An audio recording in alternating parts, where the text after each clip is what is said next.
إن الله وملائكته يصلون على النبي يا أيها الذين آمنوا صلوا عليه وسلموا تسليما اللهم صل على سيدنا وعلى آل سيدنا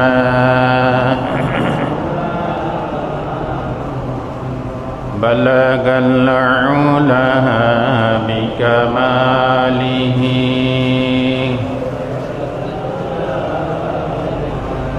حسنت جميع خصاله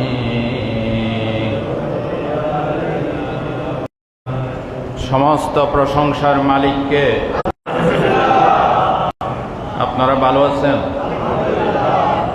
প্রতি জুমাতে কার কথা শোনাই? কার কথা? আল্লাহ এবং রসুলের কথা। আল্লাহ এবং রসুলের কথা শুনতে পারা, বলতে পারা, আমল করতে পারা, এটাই সৌভাগ্য। এটাই আমাদের দুনিয়া আখিরাতের সফলতার কারণ হবে ইনশাআল্লাহ। আমি আপনাদের সামনে কথা বলছিলাম আল্লাহর কাছে প্রিয় আমল সম্পর্কে। গত জুমায় 2টি পয়েন্ট বলেছিলাম, আজকে আরও কয়েকটি পয়েন্ট বলার চেষ্টা করব। যদি আল্লাহ দয়া করে তার এই গোলামের জবানকে কথা বলার জন্য কবুল করেন, আপনাদেরকেও শোনার জন্য কবুল করেন, তাহলে আমরা বলতে পারবো, শুনতে পারবো ইনশাআল্লাহ।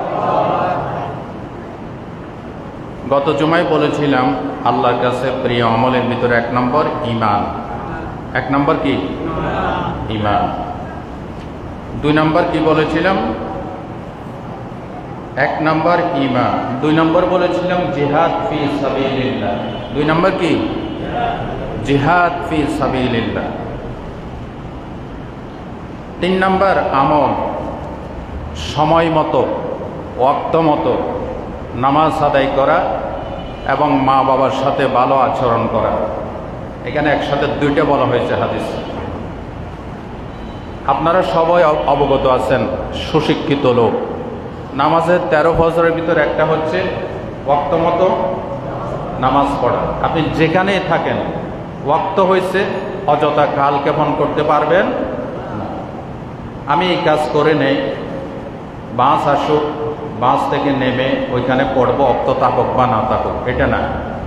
যেখানে অক্ত হবে, পাক পবিত্র হওয়ার ব্যবস্থা থাকলে সাথে সাথে কি করা? নামাজ আদায়।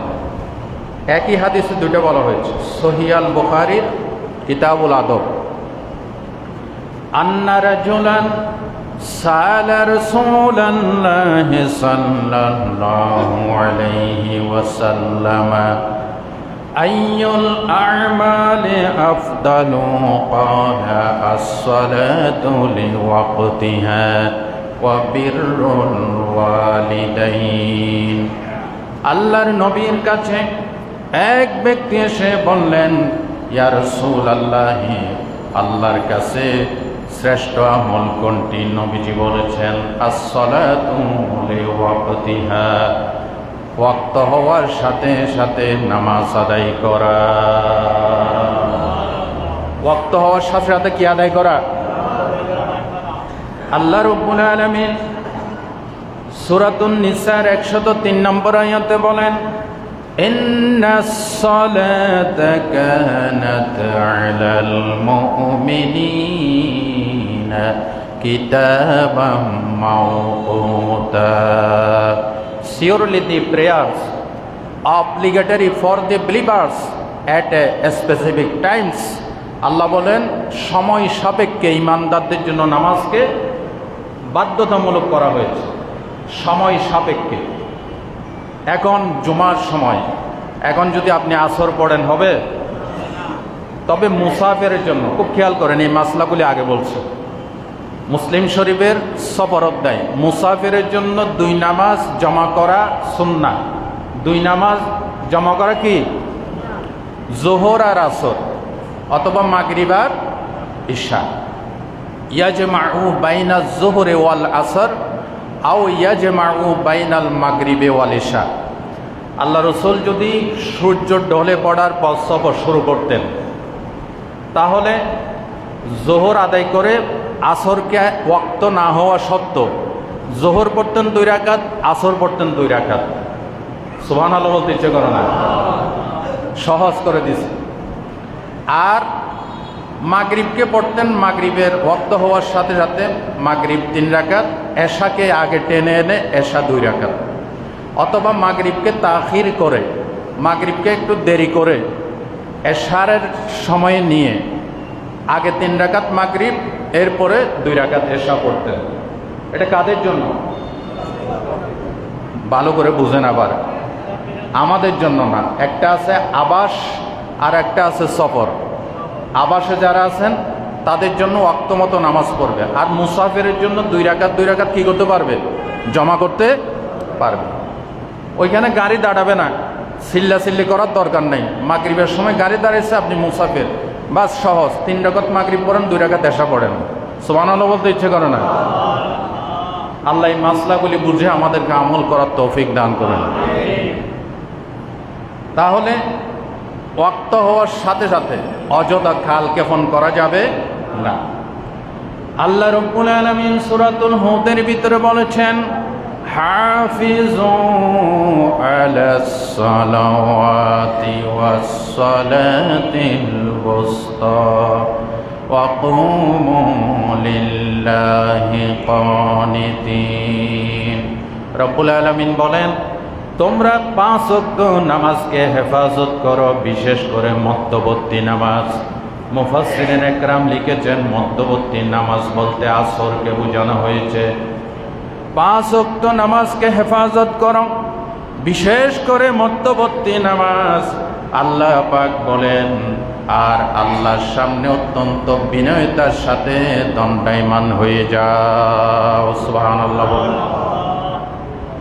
যেখানে ওয়াক্ত হয়েছে সেখানে নামাজ শরীয়ত এত কঠিন করে নাই। ওয়াক্ত হলে অমুক জায়গায় গিয়ে নামাজ পড়তে হবে, এরকম কঠিন করছে? দেখেন, সকলের সামর্থ্য এক না। অনেকে বলে, হুজুর ইসলামের সব বিধান তো আমার পক্ষে মানা সম্ভব না। আল্লাহ এরকম না যে সব বিধান আপনার উপর চাপাই দিচ্ছে। আল্লাহ ব্যক্তির অবস্থা ভেদে ইসলামের বিধান প্রযোজ্য করেছে। যেমন ধনী ব্যক্তির জন্য যাকাত ফরজ, গরিবের জন্য কি যাকাত আছে? ধনী ব্যক্তির জন্য হজ আদায় করা ফরজ, গরিবের জন্য হজ আদায় করা কি কোনো বিধান আছে? ব্যক্তির অবস্থা ভেদে ইসলাম আইনকে প্রয়োগ করেছে। অসুস্থ ব্যক্তি, যার হুঁশ নাই, জ্ঞান নাই, বেহুঁশ, তার জন্য কি নামাজ আছে? যতক্ষণ হুঁশে না আসবেন ততক্ষণ নামাজ মাপ, হুঁশে আসলে পরে ওটা কাজা করে দিবে। ব্যক্তির অবস্থা ভেদে ইসলাম সহজ করে দিয়েছে, আইনগুলি প্রয়োগ করেছে। আল্লাহর নবী বলেন, রুফিআল কলামু আন সালাসা আনিন নাইমি হাত্তা ইয়াস্তাইকিযা ওয়া আনিস সাবিয়্যি হাত্তা ইয়াহতালিমা ওয়া আনিল মাজনুনে হাত্তা ইয়াকিলা। আমার নবী বলেন, 3 জনের উপর থেকে ফেরেশতারা কলম উঠায় রাখে, গুনাহ লেখে না। সুবহানাল্লাহ বলতে ইচ্ছে করে না? কয়জন? 3 জনের উপর থেকে কলম উঠায় রাখে। আল্লাহ নিষেধ করেছেন।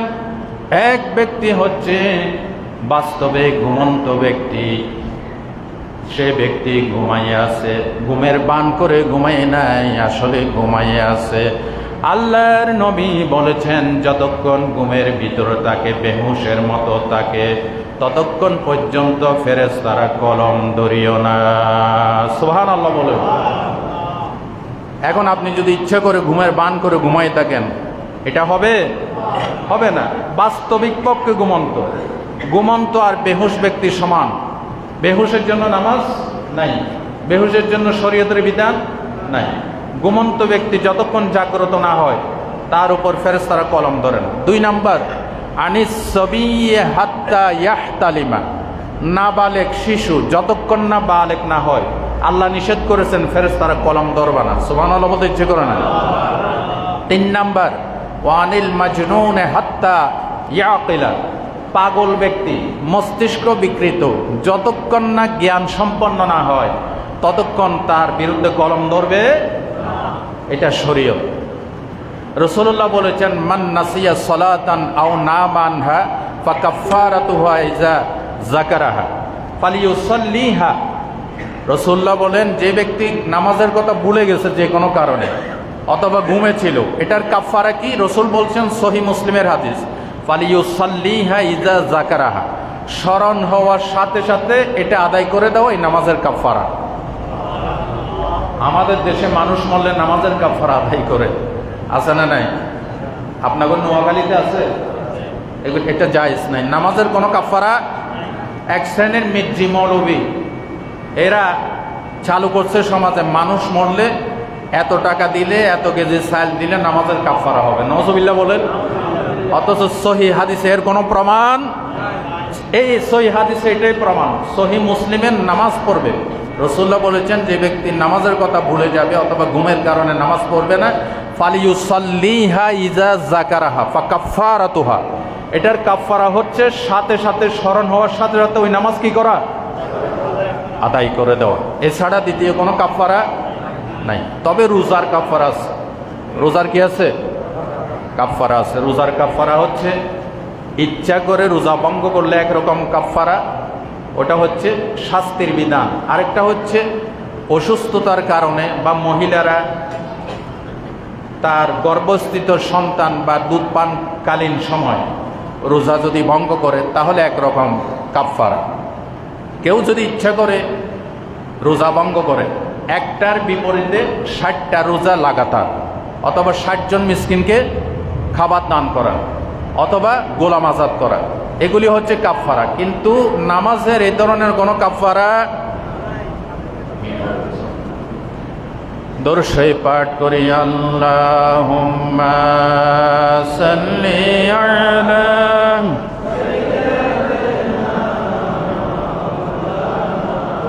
ওয়া আলা আলি সাইয়্যিদিনা।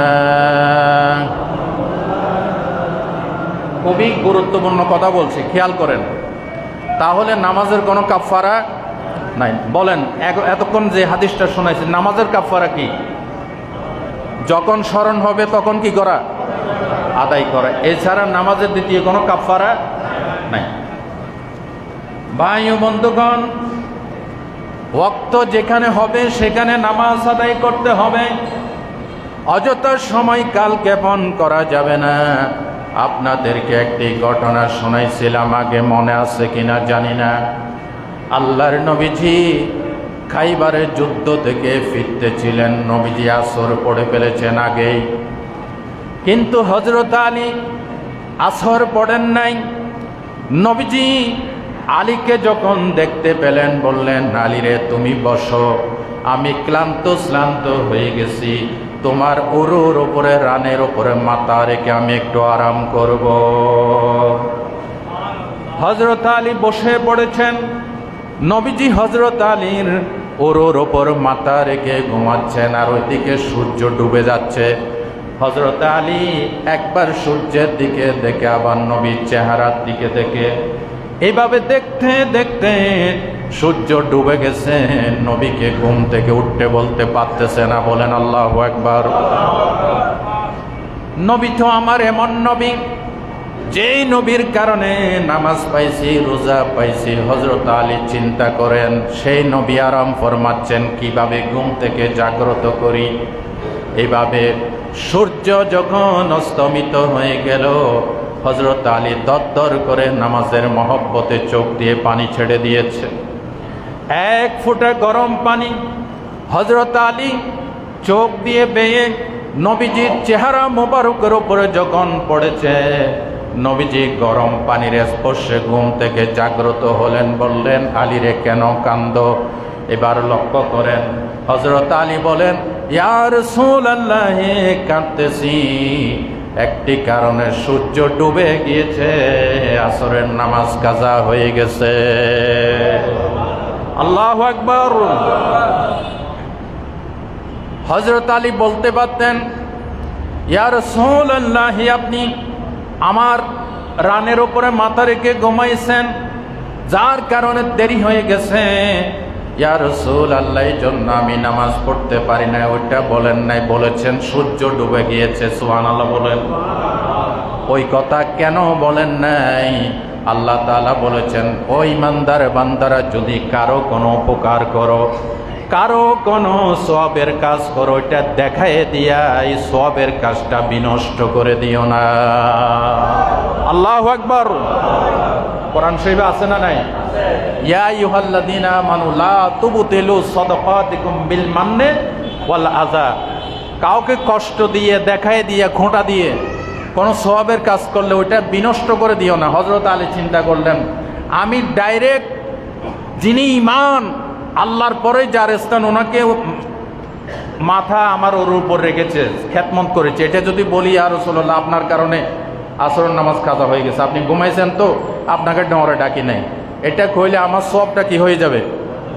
কথা কয় না, কি হয়ে যাবে? নষ্ট হয়ে যাবে। হযরত আলী বলতেছেন, ইয়া রাসূলুল্লাহ, সূর্য ডুবে গেছে, এই জন্য নামাজ পড়ি নাই। এবার দেখেন, ওয়াক্ত মতো নামাজ। আল্লাহু আকবার বলেন। হযরত আলী যখন এই কথা বললেন, আল্লাহর নবী বলেন, আলী রে, আসরের নামাজ পড়ার ব্যবস্থা আমি করতেছি। নবীজি নবুয়তের পাওয়ারকে বিকশিত করলেন, হাতে তুললেন, সূর্যের দিকে ইশারা করলেন। আল্লাহর নবীর মুজিজা, আল্লাহর নবী আঙ্গুলি সংকেত দেওয়ার সাথে সাথে ডুবন্ত সূর্য আবার উদিত হয়ে গেল। এমন নবী আমরা পাইছি যার হাতের ইশারায় ডুবন্ত সূর্য উদিত হয়, যার হাতের ইশারায় পূর্ণিমার চাঁদ মাঝখান থেকে দ্বিখণ্ডিত হয়ে যায়। আমি দেখিনি তোমায় চোখের তারায়, তবুও তোমায় ভালোবেসেছি। হৃদয়ের ক্যানভাসে তোমার ছবি বাসে, তোমার প্রেমে যেন পড়েছি। জোরে আমি দেখিনি চোখের তারায়, তবুও তোমায় ভালোবেসেছি। এমন একজন নবীর উম্মতের ভিতর শামিল হয়ে জোরে সোরে বলেন আলহামদুলিল্লাহ। এবার খেয়াল করেন, নবীজির মুজিজা, কুদরত কার? আল্লাহর কুদরত, নবীজির মুজিজা। ডুবন্ত সূর্য আবার উদিত হয়ে গেছে। হযরত আলীকে বললেন, আলী, নামাজ আদায় করো, আসরের নামাজ আদায় করো। আসরের নামাজ পড়তেছেন, হযরত আলী থরথর করে কাঁপতেছেন, কারণ জীবনে ডুবন্ত সূর্য উদিত হতে দেখে নাই। হযরত আলী মনে মনে চিন্তা করেন, না জানি আজকে কিয়ামত হয়ে যাচ্ছে। ডরে ভয়ে তত্তর করে কাঁপতে কাঁপতে 4 রাকাত আসরের নামাজ আদায় করলেন। নবীজি সূর্যের দিকে চেয়ে মুস্কি হাসলেন, সূর্য আবার ডুবে গিয়েছে। কি বুঝাইলাম? ওয়াক্ত মতো নামাজ আদায় করতে হবে। প্লেনে আছেন, আপনাকে বাধ্য করে নাই প্লেন থেকে নেমে নামাজ আদায় করতে। প্লেনে নামাজের ব্যবস্থা আছে না নাই? আছে না নাই? স্টিমারে আছেন, শরীয়ত বলেন স্টিমার ঘাটে বিরোগ, এরপরে নামাজটা পড়ি, এরকম কোনো বিধান আছে? ওয়াক্ত যেখানে হয়েছে সেখানে কি করতে হবে? দেরি, অযথা দেরি করা যাবে না। তবে নামাজের দেরি করার কিছু অপশন আছে। অসুস্থ হলে, পথ যদি নিরাপদ না হয়, প্রতিমধ্যে শত্রুর ভয়, প্রতিমধ্যে হিংস্র জন্তু জানোয়ারের ভয়, সন্ত্রাসীর ভয়, অত্যাধিক ঠান্ডা পানি ব্যবহার করলে রোগ ব্যাধির আশঙ্কা আছে, ডাক্তারে নিষেধ করেছে, এখন গরম পানি দেওয়া যাবে না, কিছুক্ষণ পরে দেওয়া যাবে। এই ধরনের 14-15টা অপশন আছে। কি আছে? অপশন আছে। শরীয়তের নির্ধারিত ওজত ছাড়া অযথা নামাজ দেরি করা যাবে না। বহু সমাবেশে আমরা দেখছি যে অমুক পীর সাহেব আসবে, পীর সাহেব আসলে নামাজের জামাত শুরু হবে।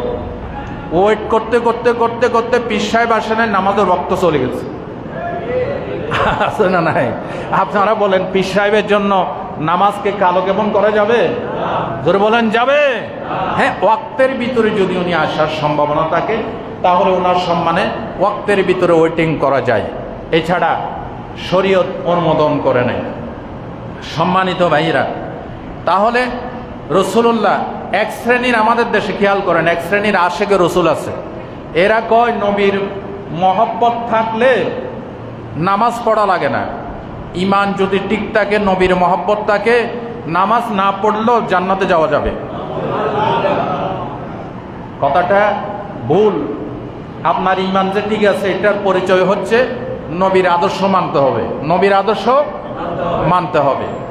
এবার এই ঘটনার সাথে মিলান, আপনি কোন মহব্বতের দাবি করেন? ডাইরেক্ট জিন্দা নবীকে রানের উপর নিয়ে হযরত আলী খেদমত করেছেন। আল্লাহ রসুল তো বলতে পারতেন, আলী যা আমার খেদমত করেছে, আমি এখনো জিন্দা আছি, আমাকে খেদমত করেছে, আসরের নামাজ আমি মাফ করে দিলাম। বলেছে? রাসূলুল্লাহ ডুবন্ত সূর্য উদিত করে নামাজ আদায় করাইয়া ছাড়ছে, নামাজ মাফ দেয় নাই। ঠিক কিনা বলো? নামাজ ছাড়া কিসের আশিক রাসূল দাবি করো? এগুলি আশেক নাকি বন্ড? জোরে বলেন, আশেক নাকি বন্ড? গরু জবাই করে করে খালি উরুস করে আর খায়। কোথায় নামাজ, কোথায় কি, কোথায় শরীয়ত, কোথায় দিনদারি, কোথায় পাক পবিত্রতা? ঠিক কিনা বলেন? আল্লাহ আমাদেরকে বুঝার তৌফিক দান করেন। এই একটা পয়েন্ট আর লম্বা করব না। ওয়াক্ত মতো নামাজ আদায় করলে আল্লাহ রসুল বলেন এটা আল্লাহর কাছে বেশি পছন্দনীয় আমল। আলহামদুলিল্লাহ বলেন। আমরা যখন মক্কা মদিনায় ছিলাম, জোহরের আজান হয়তো, আমাদের মুতল্লী সাহেবও জানেন, সেলিম সাহেবও জানেন, 12:30টায় জোহরের আজান হইত, 12:25, 12:30, 12:25। এখন বাংলাদেশে 12টার আগে ওয়াক্ত শুরু হয়, জোহরের ওয়াক্ত 12টার আগে শুরু হয়। আমাদের দেশে 12টার আগে আজান দিলে কইব হুজুরের মাথা খারাপ হয়ে গেছে মুয়াজ্জিন সাহেব। ঠিক কিনা বলেন? বাংলাদেশি মানুষেরা আউয়াল ওয়াক্তে নামাজ পড়তে রাজি না, এই একটা আমাদের দোষ। তবে ওয়াক্তের ভিতরে পড়া হয়, এই জন্য আমরা কিছু বলি না, ওইটা হইলে একটু বেটার হয়, কিন্তু আমাদের দেশে এটা প্রযোজ্য করা সম্ভব নয়। সবাই চাকরিজীবী, এটা ওইটা। সৌদি আরবে আমরা গেছি, 11টায় গোসল করছি, 11:30, 12টা হইতে হইতে 12টা, 12:15টার দিকে আজান হয়ে গেছে, ওয়াক্ত হয়ে গেছে। হেরামের দিকে হাজার হাজার মানুষ যাইতেছে। আল্লাহু আকবার বলেন। আউয়াল ওয়াক্তে নামাজ পড়া, ওয়াক্ত হওয়ার সাথে সাথে নামাজ আদায় করা। আল্লাহ আমাদেরকে তৌফিক দান করেন। সম্মানিত ভাইরা, 2 নম্বর, রাসূলুল্লাহ একই হাদিসে বলেছেন বিররুল ওয়ালিদাইন, মা বাবার সাথে ভালো আচরণ করা, নাফরমানি না করা। গত সপ্তাহে আজাদি আমাদের স্থানীয় পত্রিকা দেখলাম, চকরিয়া না কোন জায়গায়, সন্তানের হাতে পিতা খুন। নাউজুবিল্লাহ বলেন। এগুলি আমাদের বাংলাদেশে ঘটতেছে কিনা? নাফরমান। আল্লাহ রসুল বলেছেন, রসুল্লাহকে জিজ্ঞাসা করা হয়েছে, সুয়াইলান নবিয়্যা সাল্লাল্লাহু আলাইহি ওয়াসাল্লাম আনিল কাবায়ের, কবিরা গুনাহ সম্পর্কে জিজ্ঞাসা করা হয়েছে। সহিহ বুখারীর হাদিস। রসুল্লাহ বলেছেন আল-ইশরাকু বিল্লাহ, কবিরা গুনার ভিতরে বড় কবিরা গুনাহ হচ্ছে আল্লাহর সাথে শিরিক করা। 2 নাম্বার, ওয়া উকুকুল ওয়ালিদাইন, মা বাবার নাফরমানি করা।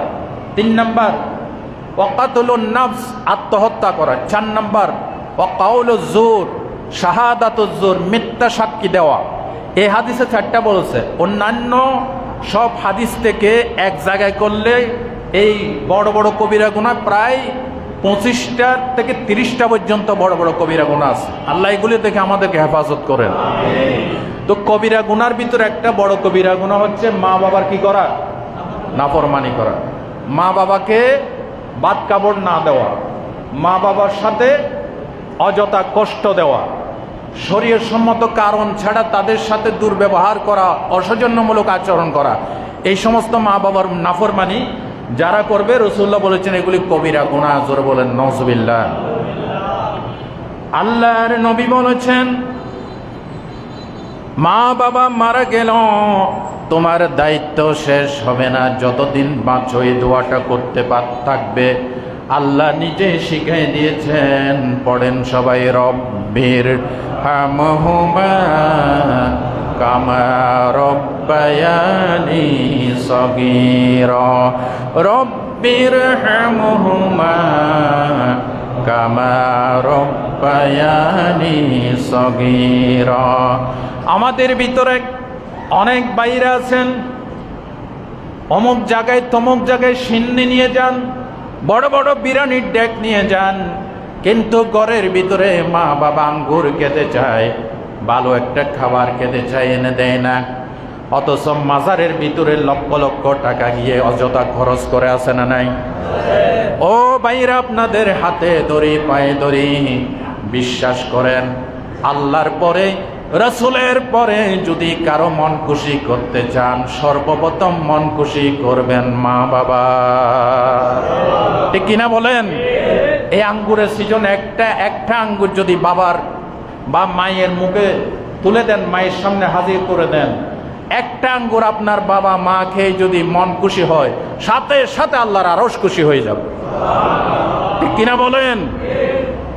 রাসূলুল্লাহ বলেছেন, বিররুল ওয়ালিদাইন, মা বাবার সাথে সৌজন্যমূলক আচরণ করা, ভালো আচরণ করা। অন্যদিকে মা বাবা যদি শরীয়তের বাইরে যদি আপনাকে কোনো নির্দেশ দেয়, এটা মানা যাবে? মা বাবা আদেশ দিছে, বাবা তুমি কষ্ট করতেছে, যাও মদের ব্যবসা হলে মদের ব্যবসা করো, এটা করা যাবে? মা বাবা আদেশ দিয়েছে গানের অনুষ্ঠানে যাও, এখানে যাওয়া যাবে? মা বাবা আদেশ দিয়েছে মিথ্যা কথা বলো, এটা করা যাবে? লা তাআতা লিমাখলুকিন ফি মাসিয়াতিল খালিক। রাসূলুল্লাহ বলেছেন, সৃষ্টির কথা মানলে যদি স্রষ্টাকে অমান্য হয়, এমন কোন সৃষ্টির কথা মানা যাবে না। তবে শরীয়ত সম্মত সমস্ত ম্যাটার, সমস্ত ব্যাপারগুলিতে মা বাবার সাথে সৌজন্যমূলক আচরণ করতে হবে। আল্লাহ আমাদেরকে তৌফিক দান করেন। অনেক সন্তান আছেন মা বাবার উপর নির্যাতন করেন, ভাত কাপড় দেন না, শ্বশুর শাশুড়িকে আব্বা আম্মা ডাকেন, মা বাবাকে একবেলা এক মুঠো আহার দিতে তার অনেক অজুহাত। এই সমস্ত নাফরমানি থেকে আল্লাহ আমার তরুণ ভাইদেরকে, যুবক ভাইদেরকে রক্ষা করুন, বলেন আমিন। সম্মানিত ভাইরা, এই দুইটা আমল আল্লাহ রাসূল একই হাদিসে বলেছেন, ওয়াক্ত মতো নামাজ আদায় করা আর মা বাবার সাথে ভালো ব্যবহার করা। আল্লাহ আমাদেরকে তৌফিক দান করেন। 3 নাম্বার, আত্মীয়তার বন্ধন অটুট রাখা। রাসূলুল্লাহ বলেছেন, সাহাবী জিজ্ঞাসা করেছে, ইয়া রাসূলুল্লাহ আইয়ুল আমাল আহাব্বু ইলাল্লাহ, আল্লাহর কাছে প্রিয় আমল কোনটা? রাসূলুল্লাহ বলেছেন, সিলাতুর রহিম, আত্মীয়তার বন্ধনকে অটুট রাখা। আত্মীয় কাকে বলে? একটা আছে দূরবর্তী আত্মীয়, আর একটা নিকটতম আত্মীয়। আত্মীয় দুই রকম। আল্লাহর নবী বলেছেন, সহিহ মুসলিমের বর্ণনা, আর রহিমু মুআল্লাকাতুম বিল আরশ তাকুলু মান ওয়াসালানি ওয়াসালাহুল্লাহ ওয়া মান কাতাআনি কাতাআহুল্লাহ। খুব খেয়াল করেন, আল্লাহর নবী বলেন, আত্মীয়তার বন্ধন আল্লাহর আরশে ঝুলন্ত রয়েছে। এই ঝুলন্ত আত্মীয়তার বন্ধন ডেকে ডেকে বলো, দুনিয়াবাসীরা শোনো, যেই ব্যক্তি আত্মীয়তার বন্ধন রক্ষা করবে, আল্লাহ তার সাথে সম্পর্ক জুড়ে দিবেন। যে ব্যক্তি আত্মীয়তার সম্পর্ক ছিন্ন করবে, আল্লাহ তার সাথে সম্পর্ক ছিন্ন করবে। নাউজুবিল্লাহ বলেন। আমাদের দেশে অনেক পয়সাওয়ালা আছে, কোটিপতি আছে, নিজে কোটিপতি, বোনের জামাই রিক্সা চালায়, এই জন্য দেখলে পরিচয় দেয় না, হীনমন্যতায় ভুগে। তার স্ট্যাটাসে বাদে যে আমি যদি বোন জামাই হিসেবে পরিচয় দেয়, লোকেরা আমাকে ইগনোর করবে, আমাকে খারাপ বলবে, নিচু ভাববে। আছে না নাই? নাকি বানাই বলতেছি? বাংলাদেশে এরকম লক্ষ কোটি মানুষ আছে না নাই অহংকারী? আল্লাহ রাসূল বলেন, তাদের সাথে আল্লাহর কোনো সম্পর্ক নাই। আরেকটু ব্যাখ্যা শুনেন, নিকটতম আত্মীয় আর দূরবর্তী আত্মীয়। আত্মীয় কাকে বলে, নিকটতম আত্মীয় কাকে বলে, এই ব্যাপারে 3 রকম ব্যাখ্যা দিয়েছেন মুহাক্কিকিন ইকরাম। একটা হচ্ছে যারা আপনার জন্য মাহরাম, যাদের সাথে বিয়ে জায়েজ নাই, এরা হচ্ছে আপনার নিকট আত্মীয়। 2 নাম্বার, আরেকটি ব্যাখ্যা দিয়েছেন, যারা আপনার মিরাসি সম্পদে উত্তরাধিকারী পায় এরা আপনার নিকটতম আত্মীয়। আপনার ছেলে মেয়ে, আপনার নাতি নাতনি আপনার মিরাসি সম্পত্তি অংশ পায় না কি পায় না? তাহলে এই ব্যাখ্যা অনুযায়ী আপনার ছেলেও আপনার নিকট আত্মীয়। আত্মীয় শুধু ওই যে খালাত জামাই, মামার জামাই, খালাতো বোন, মামাতো ভাই, এগুলি শুধু আত্মীয় নয়, আপনার ঘরের ভিতরেও আত্মীয় আছে না নাই? কথা কয় না, আছে না নাই? তিন নাম্বার ব্যাখ্যা দিয়েছেন সৌদি আরবের শ্রেষ্ঠ আলেম আব্দুল্লাহ বিন বাজের ব্যাখ্যা থেকে বলতেছি আমি। 3 নম্বর ব্যাখ্যা দিয়েছেন, যারা আপনার বংশগত সম্পর্ক রাখে, সে দূরে হোক কাছে হোক, বংশগত সম্পর্ক রাখে, এরা আপনার নিকটতম আত্মীয়। সুবহানাল্লাহ। আরেকটা ব্যাখ্যা শুনেন, এই ব্যাখ্যায় আরো লেখা হয়েছে, স্ত্রীর আত্মীয়রা স্বামীর রক্ত সম্পর্কীয় আত্মীয় নয়, আবার স্বামীর কাছে রক্ত সম্পর্কীয় আত্মীয়রা স্ত্রীর নিকটতম আত্মীয় নয়। এগুলি ক্যাটাগরি ভাগ আছে। সম্মানিত ভাইয়েরা, আরো এই ব্যাখ্যায় বলা হয়েছে, আত্মীয়তার সম্পর্ক রক্ষা করা ততক্ষণ পর্যন্ত আপনার জন্য ফরজ বিধান, বাধ্যতামূলক বিধান, যতক্ষণ এই আত্মীয় আল্লাহর নাফরমানি করবে না, আল্লাহর সাথে কুফরি করবে না, আল্লাহর সাথে নাফরমানি করবে না, কুফরি করবে না। আত্মীয়তার সম্পর্ক করার, রক্ষা করার অনেকগুলি ক্যাটাগরি আছে। 1 নাম্বার, মাল সম্পদ দিয়ে আত্মীয়কে সহযোগিতা করা, আত্মীয়তার সম্পর্ক রক্ষা করলেন। এই ক্ষেত্রে সহিহ মুসলিমের হাদিসে বলা হয়েছে, যাকাতের সম্পদ যদি আপনি নিকটতম আত্মীয়কে দেন, খালার জামাই, মামার জামাই, ফুফাতো বোন, খালাতো বোন, চাচাতো ভাই, চাচাতো বোন, গরিব, তাহলে 2টা সওয়াব পাবেন। রাসূলুল্লাহ বলেছেন, লাহা আজরানে, আজরুস সাদাকা ও আজরুল কারাবা। একটা হচ্ছে আপনি সদকা দিয়েছেন, সদকা সওয়াব, আরেকটা আত্মীয়তার বন্ধনকে আপনি দৃঢ় করলেন। আলহামদুলিল্লাহ বলেন। এই একটা। আরেকটা হচ্ছে সদ উপদেশ দিয়ে আত্মীয়কে সহযোগিতা করা। আরেকটা হচ্ছে বিপদের মুহূর্তে কারো ক্ষতি থেকে বাঁচায়া সহযোগিতা করা। এগুলির একটাও কিছু করতে পারেন নাই। মুফাসসিরিন একরাম লিখেছেন, মুহাদ্দিসিন লিখেছেন, আপনি পারতেছেন না, তাদের জন্য দোয়া করতেছেন, আল্লাহ আমার অমুক আত্মীয়কে তুমি ভালো রাখিও, হায়াত দিও, সুস্থ করিও। এটাও আত্মীয়তার বন্ধন রক্ষা করার ভিতরে শামিল হয়ে যাবে। আলহামদুলিল্লাহ বলেন। তবে শেষে ওনারা লিখেছেন, যদি আত্মীয় যদি আল্লাহর সাথে কুফরি করে, ইমান ইসলাম না মানে, তাহলে তার সাথে সম্পর্ক ছেদ করবেন, তবে দোয়া করে যাবেন, আল্লাহ যেন তাকে হেদায়েত দান করে। সুবহানাল্লাহ বলতে ইচ্ছে করে না? এই ক্ষেত্রে একটি ঘটনার উদ্ধৃতি দিচ্ছি। বাবার চাইতে আপন, নিজের শ্রদ্ধাভাজন বাবার চাইতে মায়ের চাইতে বড় আত্মীয় কেউ আছে? নাই। দেখেন, আল্লাহ রসুলের সাথে হজরতে আবু সুফিয়ান তখন ঈমান আনে নাই, ওনার মেয়ে বিয়ে হয়ে গেছে, উম্মে হাবিবা নাম। তো বাবা আসছে কাফের অবস্থায়, এসে দেখতেছে রসুল্লাহ ঘরে নাই। তো বিছানার উপরে, খাটের উপরে একটা রসুল্লাহর বিছানা, চাদর বিছানা ছিল। হযরত উম্মে হাবিবা বললেন, আব্বা একটু থামেন, একটু ওয়েট করেন। বিছানাটা গুঠায়ে দিয়া, চাদরটা গুঠায়ে দিয়া বললেন, বাবা এবার আপনি বসেন। বাবা বললেন, কিরে মা, দীর্ঘদিন তোকে দেখি না, বহু কষ্ট করে মক্কা থেকে মদিনায় এসেছি তোকে দেখার জন্য। তোর আচরণে মা আমি আহত হয়েছি, মর্মাহত হয়েছি। তোর দায়িত্ব ছিল ভালো একটা বিছানা থাকলে বিছাই দিবি। এবার উম্মে হাবিবা বলেন, আব্বা আপনি আমার শ্রদ্ধাভাজন, আব্বা কোনো সন্দেহ নাই, কিন্তু আপনি কাফের, আমি ইমানদার। আল্লাহ রসুল যেই বিছানার চাদরের উপরে আরাম ফরমান, ওই বিছানার উপরে আমি একজন কাফেরকে বসতে দিতে পারি না। আল্লাহু আকবার বলেন। এটা হচ্ছে ঈমান। আত্মীয়তার সম্পর্ক ঈমানকে ডিঙ্গায় যেতে পারবে না।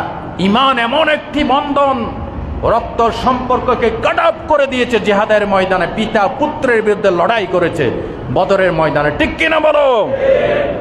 সুতরাং যাই হোক, আত্মার সাথে যাদের সম্পর্ক, নিকট আত্মীয়, দূরবর্তী আত্মীয়, সবার সাথে সৌজন্যমূলক আচরণ আমরা করব, বলেন ইনশাআল্লাহ। আরেকটা হাদিস শোনাই। রাসূলুল্লাহ বলেছেন, মান সাররাহু আইয়াবসুতা লাহু ফি রিজকি ওয়ুনসা আলাহু ফি ইয়াসারি ফালিয়াসিল রাহিমাহ, রাওয়াহুল বুখারী। যারা চায় যে রিজিকে বরকত হোক, হায়াতে বরকত হোক, তারা যেন আত্মীয়তার বন্ধনকে অটুট রাখে, বলেছেন মুহাম্মদুর রাসূলুল্লাহ সাল্লাল্লাহু আলাইহি ওয়াসাল্লাম। আরেকটি হাদিসে রাসূলুল্লাহ বলেছেন, সহিহ আত-তারগীব ওয়াত তারহিবের হাদিস, মান কানা ইউমিনু বিল্লাহি ওয়াল ইয়াউমিল আখির ফালিয়ুকরিম দাইফা, যারা আল্লাহ এবং পরকাল দিবসের প্রতি ঈমান রাখে তারা যেন মেহমানকে সম্মান করে।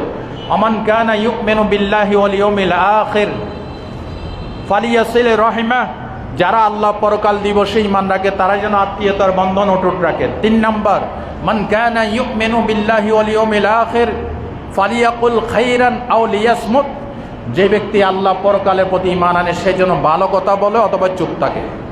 কথা বললে ভালো কথা বলে, আর না হয় কি চুপ থাকে।